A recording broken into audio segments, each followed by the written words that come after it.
Ya, pemirsa, puluhan warga desa Nele dijemput Satgas COVID-19 untuk isolasi mandiri terpusat. Namun sayangnya warga yang dijemput untuk dikarantina hanya menggunakan mobil bak terbuka, bukan ambulans.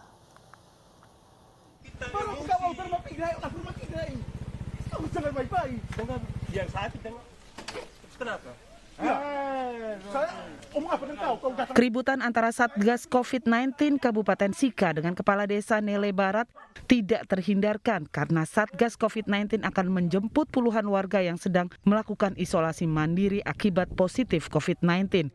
Kepala Desa menolak warganya yang terdiri dari anak-anak dan lansia dibawa dengan mobil bak terbuka, tidak dengan ambulans serta penggunaan APD lengkap. Mereka dijemput oleh tim puskesmas dibantu aparat TNI Polri di rumah mereka masing-masing. Hingga saat ini jumlah warga yang melakukan isolasi mandiri sebanyak 457 orang. Sementara lokasi karantina terpusat yang disiapkan Pemkab Sika hanya menampung 169 orang. Diisolasi secara terpusat di kabupaten untuk penanganannya lebih fokus sehingga apa yang sudah terjangkit atau terpapar positif tidak meluas kepada yang lain. Itu mungkin yang dapat. Masa PPKM level 4 ini kasus COVID di Sika masih meningkat drastis. Kematian sudah mencapai 81 orang meninggal. Dari Sika, Joni Nura, iNews melaporkan. Pemirsa, tidak sedikit anak-anak di bawah umur yang terpaksa menjalani kehidupannya tanpa didampingi orang tuanya.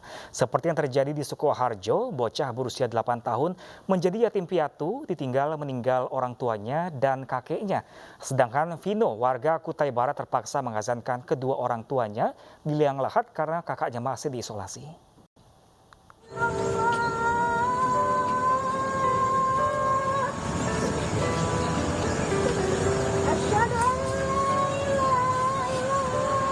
Seorang bocah memakai APD lengkap melantunkan azan untuk orang tuanya yang hendak dimakamkan.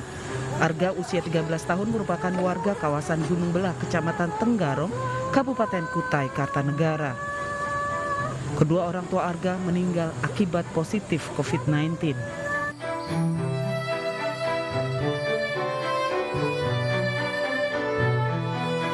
Sedangkan Vino yang masih duduk di kelas 3 SD juga ditinggal kedua orang tuanya untuk selamanya karena positif COVID-19. Ya, kalau untuk awal-awal setelah ditinggal itu ya murung lah untuk sehari gitu. Setelah ini ya alhamdulillah sehat, alhamdulillah ya ceria aja. Untuk kegiatan di dalam rumahnya aja paling mainan terus dengan nonton YouTube untuk sementara ini hiburan dia, nggak ada yang lain, HP gitu ya, menanyakan orang tuanya. So, untuk awal sih ya menanyakannya itu kayak kenapa ya kok mama itu cepat betul pergi gitu. Itu kan untuk yang pas pertama ibunya meninggal.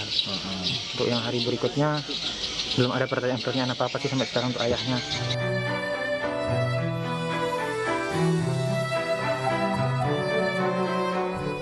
Sama halnya Givari, warga Sukoharjo, dalam waktu 3 hari, Givari harus menerima kenyataan menjadi yatim piatu setelah kedua orang tuanya meninggal karena terpapar COVID-19.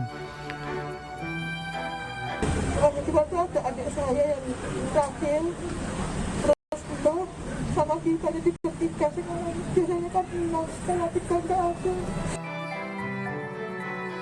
Kepolisian Resor Sukoharjo berkomitmen menjadi orang tua asuh Givari. Givari akan diasuh oleh pihak keluarga, sedangkan pendidikan dan keperluan Givari akan ditanggung oleh pihak Polres Sukoharjo. Givari bercita-cita bisa menjadi polisi di masa depannya nanti. Tim Liputan iNews melaporkan. Ya, pemirsa, sejumlah anak di beberapa wilayah di Indonesia menjadi yatim piatu. Kebanyakan orang tuanya meninggal karena positif COVID-19. Lalu bagaimanakah nasib anak-anak ini? Kita akan membahasnya bersama Komisioner KPAI, Ibu Retno Listiarti. Halo, selamat siang Ibu Retno. Selamat siang, Mas. Ya, Bu Retno, mungkin anak-anak yang menjadi yatim piatu karena orang tuanya terpapar COVID-19 ini hanya segelintir yang tersorot oleh media. Ini sebenarnya apa yang harus dilakukan pemerintah agar dapat melacak keberadaan mereka semua? Ya, pertama memang kembali kepada data dulu ya. Kan datanya ini penting.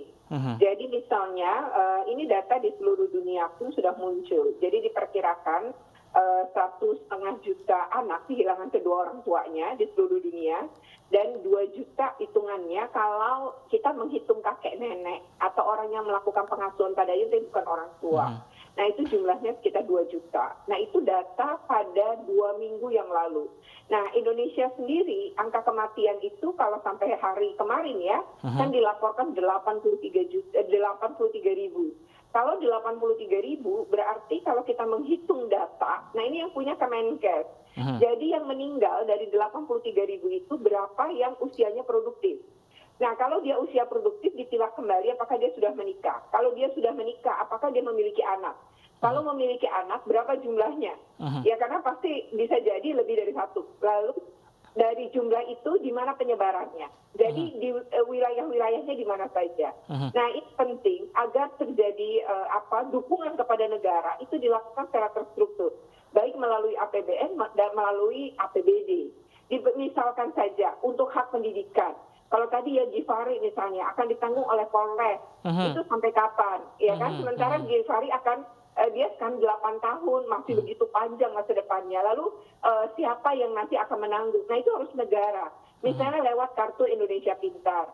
Kemudian anak ini juga harus dapat kartu Indonesia Sehat. Jadi kelak kalau dia pun sakit, itu tidak akan ada pembiayaan. Karena dia kan kategorinya adalah orang yang nggak mampu. Ketika kedua orang tua yang selama ini menanggung hidupnya nggak ada gitu. Nah yang berikutnya lagi adalah dia harusnya dimasukkan ke dalam PKH. Ya jadi Kementerian Sosial memberikan PKH. Nah seluruh anak yang tadi sudah didata tadi yang kemudian yatim piatu atau yatim, ya pokoknya salah satu orang tuanya juga meninggal, tapi dia tulang punggung, maka dia harusnya mendapatkan ini gitu. Jadi itu program-program pemerintah itu nanti diarahkan ke sana juga ke anak-anak ini. Harus dipikirkan itu. Yang kedua adalah nah ini bentuk pencegahan menurut saya, dan yang sekarang sedang sakit, mumpung masih bisa berkomunikasi dengan keluarga besar, seharusnya mulai sudah memikirkan ini pengasuhan akan jatuh kemana. Apa dititipkan kepada siapa, artinya untuk selamanya, bukan cuma saat dia sakit. Kalau nanti selamat tentu tidak perlu, tapi kalau kemudian dia enggak, ini sudah tenang gitu, anak-anak itu sudah berada pada orang yang tepat, termasuk tadi ya, misalnya dia memiliki sejumlah harta benda yang untuk anak-anaknya itu kan juga sudah bisa dititipkan gitu. Nah ini yang penting dilakukan sekarang ya. Ibu Retno, kalau fakir miskin dan juga anak-anak terlantar ini kan dilindungi oleh undang-undang. Nah ini penerapannya untuk pemerintah sendiri, bantuannya seperti apa untuk anak-anak, metode seperti apa? Khususnya untuk anak-anak yang ditinggal karena orang tuanya meninggal karena COVID-19. Yang pertama kan kalau dia masih punya keluarga ya. Kalau di Indonesia kan itu pengasuhan itu harus jatuh kalau berdasarkan PP 44 2017 itu memang berbasis keluarga.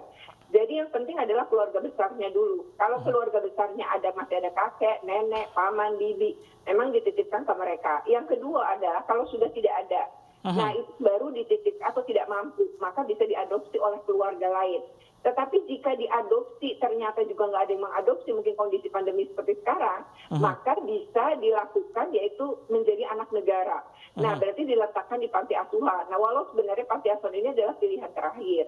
Nah yang kedua, meskipun mereka di panti asuhan, tentu semua haknya kan tetap harus dipenuhi. Nah bagi yang kemudian bersama keluarga, misalnya paman atau bibi, tapi paman, bibi atau kakek nenek, itu ternyata juga bukan orang mampu, jadi juga keluarga tidak mampu. Nah, berarti di sini anak ini selain kakek neneknya, anak ini berhak atas tadi yang saya sebutkan. Mulai dari kartu Indonesia Pintar untuk melanjutkan pendidikan, kartu Indonesia Sehat untuk menjaga kalau dia kemudian harus dirawat di rumah sakit suatu saat gitu ya.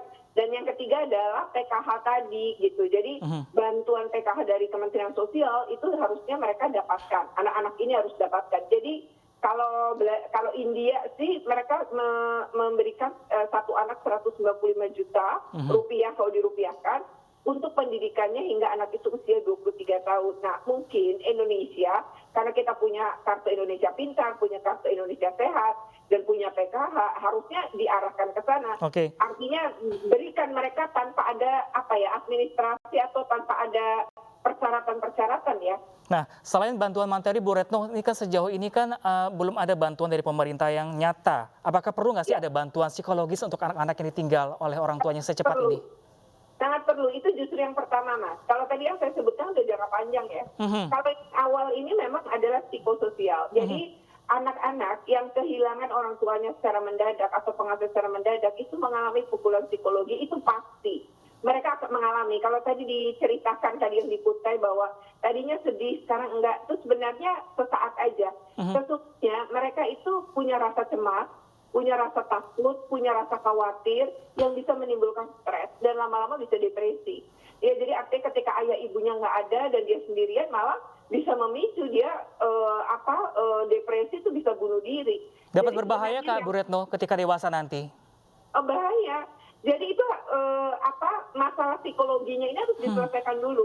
Bahwa jadi artinya kalau nanti dapat dari ahlinya ya di Dinas Pemberdayaan Perempuan dan Perlindungan Anak, mereka punya psikolog. Nah, ini nanti mereka yang akan bertugas gitu ya. Kalau datanya udah jelas penyebarannya kan mereka akan mengerti mengarah kemana. Nah, ini penting orang-orang ini agar anak ini tuh tidak merasa sendirian. Jadi kamu tidak sendiri dan masih panjang hidupmu gitu. Baik, terima kasih banyak Bu Retno dari Komisioner KPI. Kita berharap juga pemerintah punya program khusus yang menangani anak yatim piatu karena pandemi COVID-19 saat ini. Dan pemirsa, warga antusias vaksinasi di Ciracas, Jakarta Timur. Informasi selengkapnya dengan rekan saya Bernadetta Ginting sesaat lagi. Tetaplah bersama kami.